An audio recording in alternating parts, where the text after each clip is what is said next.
Hey Sockgang, it's me JONO. I hope you guys are doing well. Today, we're going to be talking about the Sockgang story, and let me tell you, it's a nail biter. So you want to hit that subscribe button, you want to hit that like button, you want to buckle in your seatbelts. Guys, we're in my studio. Welcome to my studio. I have made some of the HERMITCRAFT bangers from the studio. Maybe we'll get into that one day, because today we are getting into the Sockgang story. Without further ado, here we go. To my recollection, the Sockgang story started in around 2017 when I came home from holiday. I was studying in Boston and I came back to South Africa. I had it in my mind that I wanted to start this crazy TV show called the JONO Smithers Show. Leading up to the JONO Smithers Show, I came up with this idea to have this production company called Budget Productions. And in my mind, I wanted to create some of the most budget shows of all time. And so I set up the set in my parents' garage with this tiny kid's table and a chair, and I got this outfit. So I got this button-up white shirt, I got these sexy black pants, and I found these polka dot socks, especially for the show. That evening, I suited up for the first time in my brand new outfit and felt like 00 Sock for the first time. So I also got some shoes for my role as JONO Smithers in the JONO Smithers Show, and it was awesome. So I took the socks back with me to the US. I just decided then that I was going to start getting cool socks. My sock collection grew and grew and grew. Somewhere along the line, I got a band together. I thought it would be pretty funny to enforce the law as the leader of the band. I had my Ned Schneebly moment. I was Jack Black. I had to lay down the law. And I was like, guys, if you want to be part of this band, there is only one rule you need to abide by. You can wear whatever you want. The only thing that signifies our outfit, guys, yes, I washed these socks since our last video,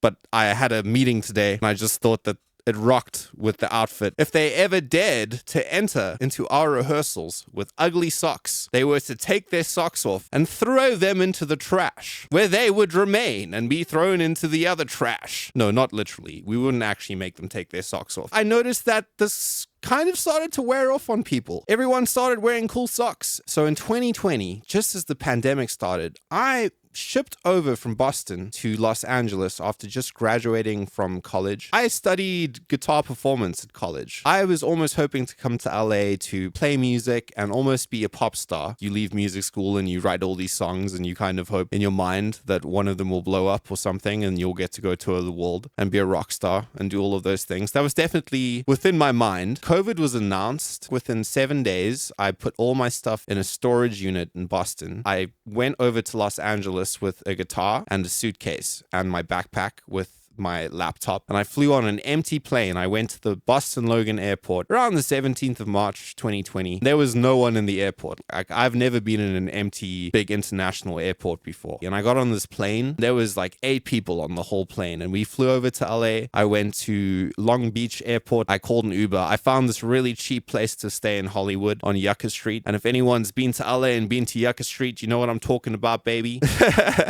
Right in the heart of Hollywood. I think LA is a place of facades. Nothing is as it seems. But I got in my Uber and the Uber driver literally asked me what I wanted to do at that time. And I must have said something along the lines of, it might sound crazy, but I'm literally here to do music or be a rock star. I'm not going to lie. I probably said that. Not in an arrogant way. It was almost in a mystical dream, wow, this is the beginning of this unbelievable adventure ahead of me. And this is where it starts. I called Ren just being I'm not really sure what to do right now. I was also trying to figure out how to get a visa so that I could stay in America to work as an artist, where you have to apply for this thing called an O1 visa. So I needed to figure out some work and some things to do that could help my case to keep me in the US. And Ren suggested streaming to me. So I called my best friend in Texas and I said to my best friend in Texas, I was like, bro, we need to stream together. I don't know what it looks like. I don't know what we need to do it, but we need to stream. And I just kind of dropped the idea in my friend's mind. And within a day, my friend was up on Twitch.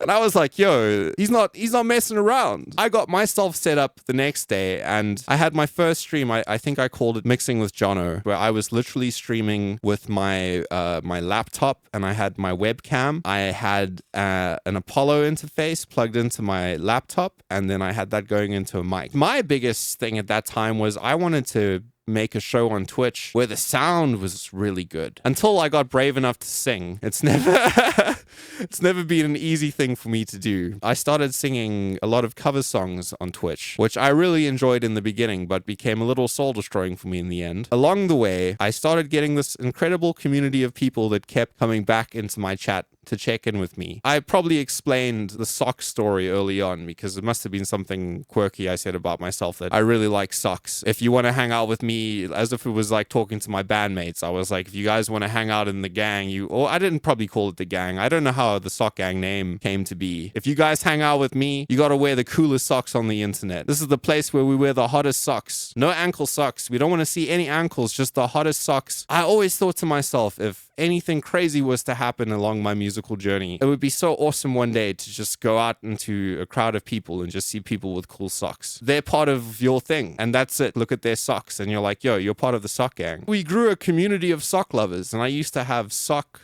props, socks hanging from different places all the time, sock emojis. The sock gang is a global community, and we have people from all over the world of all shapes, sizes, colors, ethnicities, races, genders. It's one of the most beautiful communities that I actually ever got to be a part of. It was almost frightening at the time. This time around, I'm being far more sincere to who I am, and I'm kind of going out of my way to approach this time round as giving you guys as much of myself as I can. At that time, I was trying to create something. It was exhausting every day to go online and stick on a character because I felt this duty to provide positivity to people at a really challenging time. In a way, that's like the awesome thing about a show. It allows, hopefully, the viewer to escape from the realities of their life for a little bit and just have fun and feel part of something cool. Being on the other side of the camera in a room by yourself, like talking to a screen, it's just so crazy because then you go outside in Los Angeles, no one even wants to say hi to you when you walk around the city with like millions of people. It's very impersonal, and that was very tough for me to deal with. For whatever reason, I just couldn't sustain it. The reason is because I was putting on a front, putting on a character. See, I'm giving you guys 100% right now, and I'm being honest. The Sock Gang always inspired me, and I was always impressed to follow on the stories of the friends and people that gave their time to be with me every month and support me. The Sock Gang actually is responsible for helping me get my visa to stay in America. So without the Sock Gang, I really wouldn't have even been able to be here in Los Angeles. I just realized how awesome the Sock Gang is. My life has been so crazy going in this new direction for the past year and a half, where I'm doing something I never ever thought I would end up doing, as we try and take on the challenges of life and improve, get through struggles and successes and all of these things. That was such a beautiful thing about the Sock Gang. We were all going through stuff together. I really miss that sense of community. We need that in the world right now. It is my dream to bring the Sock Gang back, but not make it about me at all. I don't really have a desire to be a superstar. I don't have a desire to be famous, which is kind of ironic because like here I am on YouTube. I have a desire to inspire people to do something crazy with their lives and to take a risk and to believe in themselves. I've been so blessed in my life to be able to do these crazy things. I live half the time in denial. I can't even explain some of the things. It's just, how did it happen? It's been a roller coaster. It's been up. It's been down. There's something about the symbol of a sock that is just a powerful thing to me. And I'm hoping that together we can turn it into a powerful symbol of positivity and hope, openness and togetherness. That is my wish moving forward. In my mind, the Sock Gang has only just begun. So if you're new to the Sock Gang, I want to personally welcome you. I think Sock Gang is here to stay well into the future. Please let me know where you guys are watching from. We want to know what socks you're wearing. Guys, please, if you ever want to tag me on X or Twitter, send me your socks and let me know. We can post something in the community tab. We can all share socks weekly. If you're wearing ankle socks, remove them from your socks. Throw those socks in the trash. Get yourself a nice pair of hot pink socks. You deserve it. I guess I'll see you in the next one, Sock Gang.